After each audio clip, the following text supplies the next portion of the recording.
فدراسیای گشتین جودوی تاجیکستان خبر داد که در مسابقه نوبتی معتبر از سلسله سیر جهان جودو در گرند سلام توکیو 2023 10 پهلوان به نمایندگی از تاجیکستان اشتراک میکنند.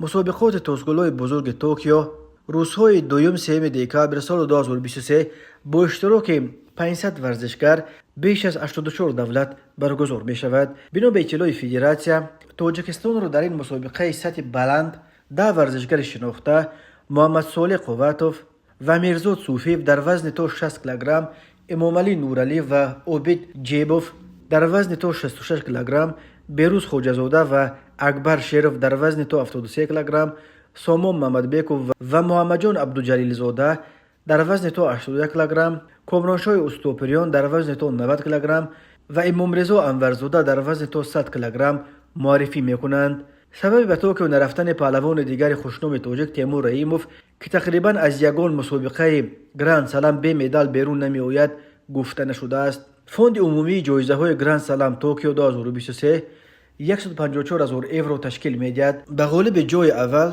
5,000 یورو، به برندگان مدال های نقره 3,000 یورو و به آنهایی که صاحب مدال های برنجی می شوند 1,500 یورو جایزه داده خواهد شد.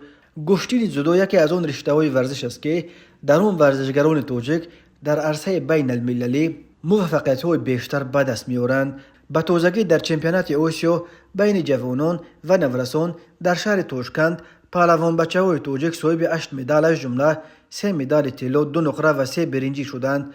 از جمله آنهایی که اکنون تاجیکستان را در توکیو نمایندگی خواهند کرد: اکبر شیروف در تاشکند صاحب مدال نقره و محمد جان عبدالجلیل زاده سزاوار مدال برنجی شده بود.